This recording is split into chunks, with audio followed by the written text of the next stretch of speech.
Welcome, everybody, and welcome to this special edition of CXO with Inside Tech Talk.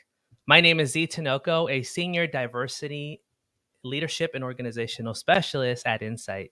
I'm joined today by Arun DeSouza, CSO and CPO for Nexteer Automotive, or CISO, correction. Just to make sure, Arun, I don't want to butcher that for you. And here's the quick thing. Here's to set the stage. The migration to remote work has redefined the threatscape for cybersecurity leaders everywhere. Now, more than a year later, many are still trying to identify and close that potential security gap while staying one step ahead of the cyber criminals. We want to know, what role does a chief information security officer play in this space?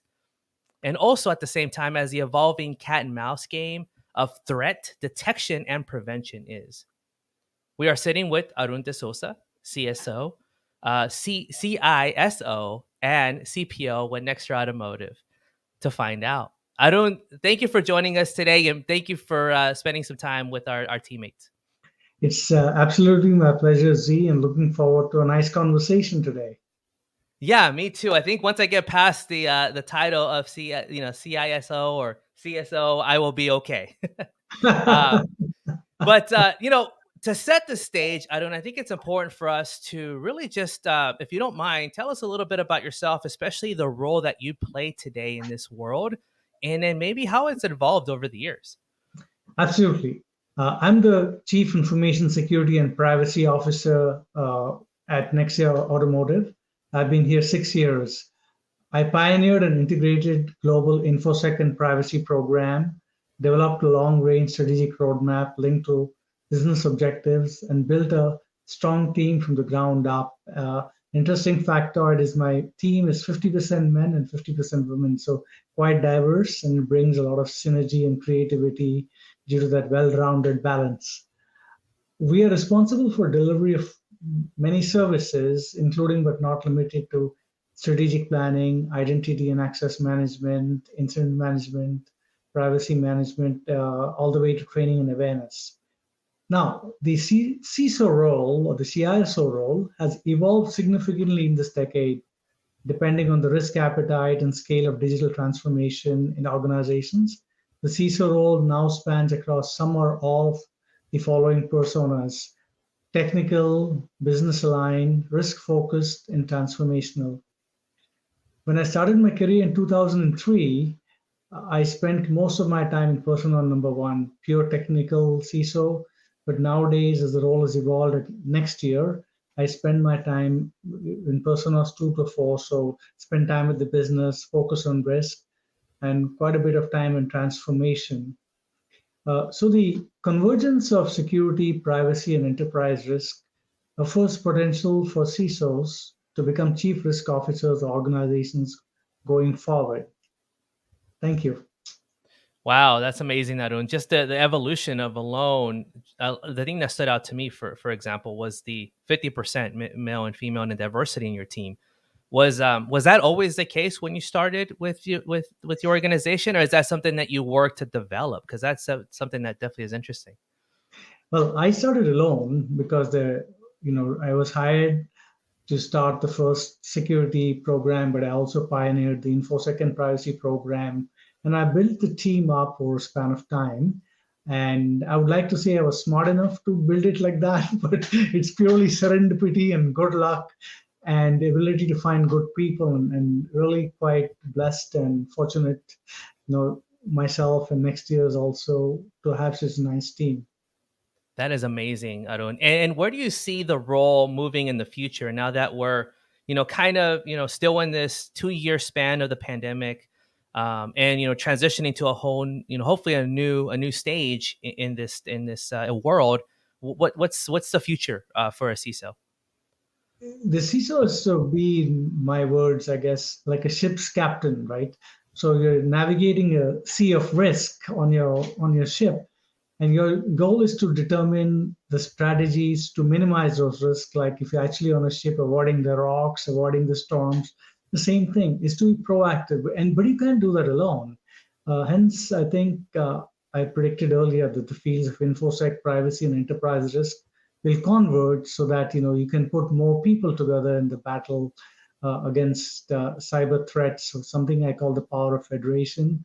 By nature, then it allows the CISO to be the chief risk officer. I've heard of CISOs becoming chief information officers, and that really speaks very well to the ability of CISOs to be able to, as the old saying goes, spread your wings and fly. Yeah, yeah. Well, I mean, your analogy of being on the ship, right? I mean, that's a great analogy because, like you said, it's really about being proactive, navigating and knowing where you want to go. But along the way, there's unexpected things that will come your way, right? Whether it's a weather condition, things that are out of your control. So, can you give us some examples of some of the proactive things that that you've learned that you implement to help you navigate those treachy waters? Yeah, I think one of the things that we started out, or I started out with, was annual enterprise risk assessment process, right? Because security is not a one-stop shop or once a year, it's a process. So essentially, what we do is we have the enterprise risk assessment that's been going on over a number of years now, where we track the maturity of the program, identify the risks. For example, could be the Internet of Things as we embrace digital manufacturing and find measures and technologies to mitigate those risks. And it's about conversing with the business. So that's like a technical thing. But then privacy is also under the remit of me and my team. So we came in touch and see what new regulations are needed to be complied with. So a few years ago, we worked on GDPR compliance. Currently, we've started to work with the legal team on China personal information privacy law, because you've got to be able to make sure that you have the people, process, and technology safeguards properly aligned to meet these regulations. Because the danger is if you don't do it, there could be some unintended consequences, to use your words, Z, and that could be costly to the company from a reputation, brand impact. There could also be fines. So I guess essentially, it's just being proactive, like you noted earlier, but also working with the business in partnership so that we can all together do the best for the company. I like that. I like that. So instead of just sitting around and allowing the tides and everything, the ship to take us where they want, you're leading the ship, right? You're moving ahead. You're having the communication, reaching out to the business. Why is this something that's difficult for some CISOs to navigate these stretchy waters? Is there a common thing of why it's hard for some to be proactive? No, I think that I would say that there's a lot of talented CISOs out there, right? But I think, like anything else, a CISO is also part of a team. Not only the team under you, it's part of the leadership team, right? So a lot of it is related to the organizational culture of the company Mm. and how they support you, what their vision is, and how you work proactively as a CISO to build those business relationships and align with the business so they can support you in a mission. And I've been fortunate here at Nexteer have an InfoSec and Privacy Council with senior business leaders that we have tapped to provide that air cover, if you will. But a lot of it is driven, by our own efforts, because you can have all the organizational cover, but I think relationship building and keeping in touch with the pulse of the community that you're serving, both at the executive level as well as across the length, depth, and breadth of the business, is very important. For example, we have something called the federation meeting. It used to be every 2 weeks, now it's once a month, where wide cross section of folks from IT and business join it so that they can know what the state of the union of the program is, get a chance to ask for help or just share the successes and the path forward. So I think it's not just an individual effort, it really is a team sport. And not only a ship's captain, you're also a coach, right? You're really a coach of the program. You got to pull together those resources across the length, depth, and breadth of the company to work with you. That's amazing. It's amazing. So I really like the shared knowledge, right, within your community of CISOs and IT thought leaders, to share those practices. Also, the addition of being a coach, of course, right? Not when you're seeing, some of your crew members struggling, or maybe something that they're not doing correctly, you can go and help them and coach them along the way. So, great example there.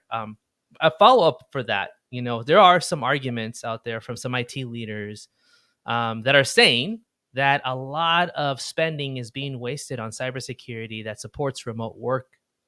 Yet, of course, we know with our current state in this world, the workforce is demanding, work from anywhere work, flexibility. What are your thoughts about that argument? Well, in my humble opinion, remote or distributed work is here to stay. Yeah. And there is essentially a paradigm shift underway due to a few factors. Number one is the flexibility and work life balance, right? Many employees enjoy this feature, especially if the daily commute is significant. Why myself, when it was summer, I'd sometimes walk my dog during lunch and just get some fresh air. That's very important to a lot of people these days, right? They don't want to be working around the clock because at the end of the day, people who are committed get the job done. So it's important to have that balance. Then another macro driver, in my opinion, is talent acquisition because companies can leverage distributed talent and hire the best people irrespective of where they are. Because if they don't have to all come to the same office, then you can assemble the best virtual team, if you will, right? So in this case, in many instances, this allows both parties, the employee and the company, to make a win-win arrangement. And then executive buy-in is also coming along. For example, companies like Twitter have embraced the notion of work-life balance and this growing trend and are enabling the employees to work remotely indefinitely.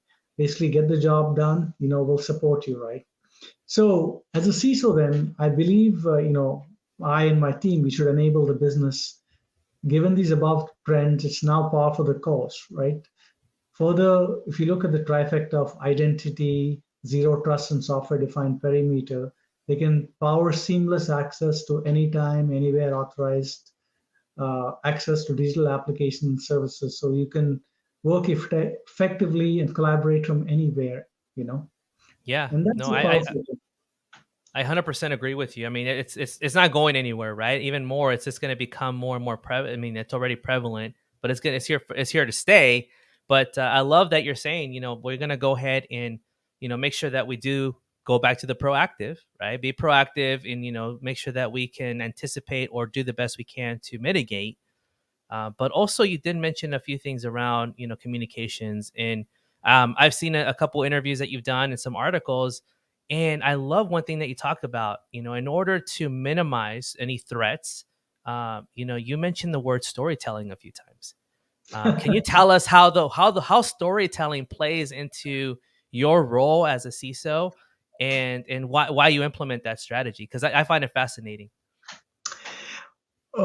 Well, I think I read a book a number of years ago, and it was about the art of storytelling by a lady called Annette, and I forgot her last name. And that made a big impression on me because it was just a couple of years after I joined as a CISO or taking up the CISO mantle. And the thing is, as a CISO, how do you make what's important to you and the company resonate with the rank and file of the company, right? And you can't talk them to sleep by saying, "Oh, I want to implement this firewall. I want to implement, some sort of micro segmentation or whatever." They're just going to look at you. What's he talking about, right? So what you've got to do is like I said, build a relationship, but be able to tell this a success story that can be a rallying cry for people to understand and follow what you're trying to do in simple English. And that's why, to the extent you can, if you can tell stories from your professional career or even in your personal life with principles that can translate, get you to connect with people. So these stories can help foster that connection and build a relationship because people see you making the effort and they'll rally behind you. So that's why I think storytelling is important, but the storytelling is only part of some other things. Communication is key, like you talk, but envisioning is very important because Mhm. you have to be able to paint the picture to folks. What is your vision? It's not just I want to replace or upgrade security technology because it's cool or something. They need to understand this business value, what you're doing, what risks you can mitigate. But as well as a CISO, sometimes you're not able to fund everything automatically, right? So you've got to really leverage strategic cost optimization and vendor management because otherwise you'll paint a good picture, you'll have a good vision, but you may not always be able to fund your initiatives. So I think it Yeah. all is a collective set of skills that CISOs need to embrace these days. That's a great example, and thank you for sharing that. Yeah, I find it that as thought leaders, especially in the industry, we can be excellent in one of these skills, but as we know, right, we there's things that we can improve on and work on. So whatever that is, whether it's a storytelling, risk mitigation, whether it's create clarity. Maybe that an area that I need to work on as a thought leader is inspire people. Whatever that is, work on it, right? And let me ask you this question, Arun. What is one of the skills that you've evolved over the years that you're saying this is something that I need to develop as a CISO to get me to that next level? I would point to strategic cost optimization and vendor management because, like I mentioned a minute ago, the important thing is not only to have a vision, but the ability to, build a business case that can Yeah. help fund your initiatives to mitigate risk. That's for the ability to build strategic partnerships, vendor management, negotiations, and finding a win-win is very, very important. More important than one would realize because both in my previous automotive company I worked for and Nexteer, we always have to have a keen focus on cost management, which is the right thing to do. So how do you find that? And that is an acquired skill. I didn't have that when I started my career. I had a baptism of fire many years ago. I actually even took contract management training to get me started. So I would say that among many of the skills I developed or, sort of born with, the one related to building strategic partnerships, vendor management, strategic cost optimization has been very, very helpful to me. And I can't say how fortunate I feel that, I've been able to work with a bunch of partners over the years to find that win-win cause. Excellent. So it sounds like a lot. I mean, let me know if I'm correct here, but a lot of it is definitely that partnership and on the job. You learn and develop it by just doing. But was there anything else that you also did to help with that skill or develop that competency? I think what you've got to do is, relationship management is something that you've got to make time to, right? So that Mm-hmm. means, like, for example, meeting people from time to time, whether it's for lunch or coffee, and keeping the relationship alive. It's quite important actually, and that's Mm-hmm. true of both internal or external folks, right? Because then you can build that stuff. But also, I think sometimes it's good for strategic partners to know what your vision is and how they can support it. So it's basically to the extent you can share, obviously there's confidentiality constructs you have to sometimes watch, but when they know what and how they can support you, people are more willing to embrace your mission and support you because at the end of the day, everyone wins from a successful initiative, whether it's in identity and access management or it's in zero trust or whatever. So that's the key thing is to nurture those relationships, one relationship at a time, but also at an organizational level, both inside and outside the company. And that's something that, I just try my best. And sometimes it's not only just making it individually, but also being part of industry organizations like the Cloud Security Alliance or so on. You can meet some of the folks there as well, because a lot of the people in security industry are very close together and they attend the same sort of stuff. Less so these days because of COVID, but in the past anyway, and we get back to in person. So just trying to use all the channels you can to be able to build those relationships, foster them, and nurture them. That's excellent, Arun. So that actually leads to my next question. And actually, first of all, before I even ask the question, congratulations. Nexteer Automotive received the 2021 CSO 50 award, awarded by IDG. Folks that are listening to us, the award recognizes security initiatives that demonstrate outstanding business value and thought leadership. And part of that was because of your project, Nexting Trust or Next in Trust. Can you tell us a little bit about that, Arun? Absolutely, Z. It would be my pleasure. So, as Nexteer embraces digital manufacturing to increase efficiency and optimize operating costs, there have been an explosion of IoT devices in the plant floor, like sensors, to help mitigate or minimize cycle time, to improve predictive analytics and the like, right? And so the thing is, as a CISO, we want to be able to see these devices because you cannot control what you cannot see. So our award for Next in Trust was for thought leadership and deployment of an IoT security platform in our manufacturing plants that serve four principal dimensions. First, device visibility. The second, the ability to implement policies. The third, to determine what the devices are doing, behavior and risk analysis. And then the ability to enforce standards, right? Now, we had seven key principles that we have used, CISO guiding principles, and I'll try to speak to them quickly. First is characterize, right? The ability to identify and classify assets and stratify them by business value and risk. Second is to demarcate and implement network zones between IT and OT networks. Third is to understand these devices, what threats and vulnerabilities they are, so you can be proactive, as we talked earlier. Then fourth is unify, controlling access by users and devices across both secure wireless and wired access. The fifth is to be proactive and adapt, right? Leveraging zero trust to enact adaptive control schemes. Number six is converge, the ability to make sure that all channels of access, especially for people coming from outside the company, come through a secured pathway. The last is something beware always, because many IoT devices have a lot of chinks in the armor, if you will. At the end of the day, this award-winning IoT security platform and project enables visibility to all devices on our manufacturing network. It allows us to identify device posture in real time, detect embedded threats, and drive proactive control strategies. And at the end of the day, this enables enterprise risk management and strengthens cybersecurity. Wow, that's amazing, Arun. That sounds like a full solution or opportunity for the visibility, for being proactive, the clarity. I mean, it's an amazing thing that you have worked on with your team. Now, when it comes to the word team, right? I mean, imagine this was not done alone, and there's a lot of great teammates, like you said, in within your organization. It's really challenging out there for a lot of organizations to keep and retain and recruit talent. How has yourself and your team, how what have you done? What strategies have you done to implement the recruiting of top talent when it comes to your field? So I think the first thing, like I noted earlier, is to have a vision of what you want to do. So I built out as part of the strategic roadmap, a detailed services and competency framework with the skills needed for each role that as I built the organization, right? You need to be able to see who are the or what are the kinds of people and roles that can support the program, right? Then this we periodically review and update the framework to make sure that we can fuel career pathing and succession planning.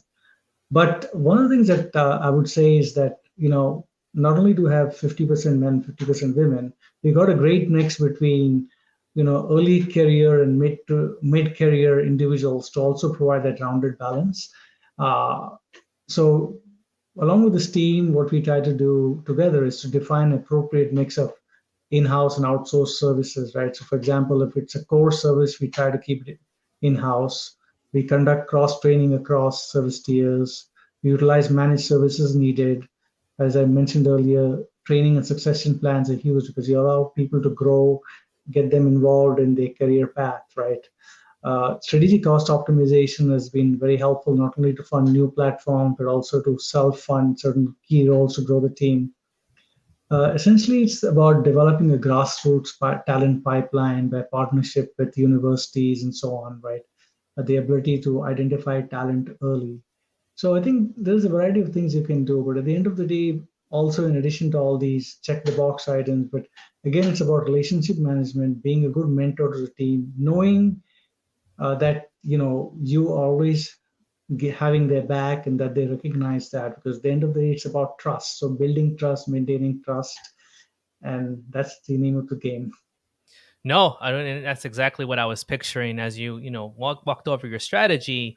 A lot of folks or a lot of organizations, they can say they have a strategy, but overall, if they're not living by it, they're not reflecting in their culture, which you mentioned that's going to build trust, right? Like actually delivering what you promise, right? Sticking to that development, investing in your team internally, but then the external candidates will see that, oh, I want to work for a company like that will invest in me. That's amazing. So we're getting close to the end here. So I'd like to ask you this question: is there a profound, or actually, let's go with advice. What advice would you give IT professionals who want to advance their careers in this space? Well, I think definitely have a good technical grounding, right? And certainly if you can have some cybersecurity training, cybersecurity certification, these are very valuable, right? And there are certifications like the CISSP, the CCSK, the CISS, the CCSP, sorry, that's too many acronyms people It's can okay. get. And so I made that mistake earlier with the CISO, so it's okay. We're good. so and that's for me the foundation. But once you have all those things, right, obviously joining the right company with a that has a value and culture congruent to you, where you can be comfortable to grow, is very important. Having a good boss. But once you have those sort of the basic things that you can be there, then it's up to you. So I would say certainly some guiding principles, right? Learn to embrace change fearlessly. If you're given a tough challenge, then try to put up a hand. You may fail, but you may also succeed beyond a wildest dream. So embrace the change, right? Build and maintain trusted partnership, because partnerships are key both inside and outside the company.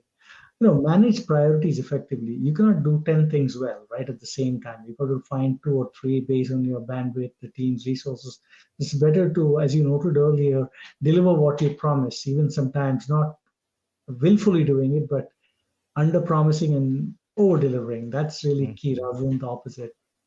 And then fostering a culture of respect and trust, because people see that you are able to do that, they are more likely to work with you, and as you rise in your career, trust you, right?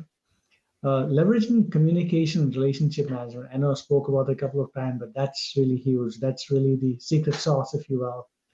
A couple of other things is many a time in a career as you start, you'll be asked to do so many things on a project, but this is an Arunism almost.